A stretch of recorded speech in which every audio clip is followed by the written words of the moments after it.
It's happened with every DM. Your murder hobos decide, you know what? I'm going to go off the rails, and they take your story and just go somewhere else with it. And you weren't prepared for it.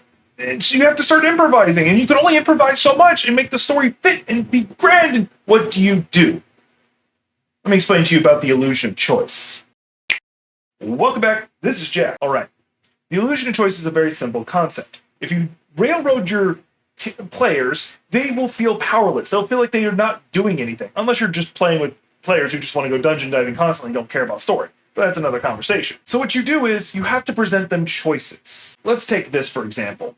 Your murder hobos are currently walking down the road, and you present them a crossroads.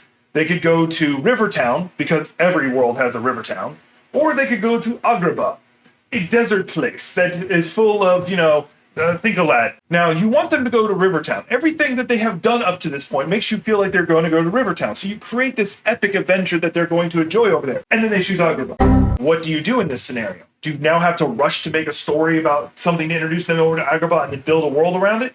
No. See, the secret is the choice didn't matter. Because the story that would have happened in Rivertown is the same story that would have happened in Agrabah, where instead of them working for the local lord, they're working for the local sultan. You just have to switch around the flavor and the text and introduce characters with different names. Switch around the names, whatever it may be.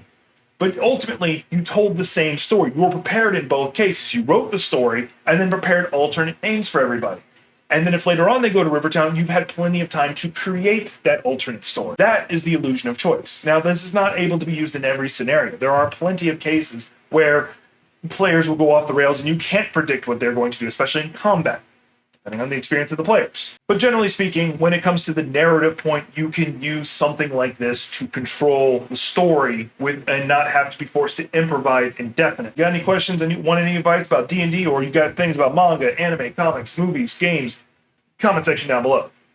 See you on the next one.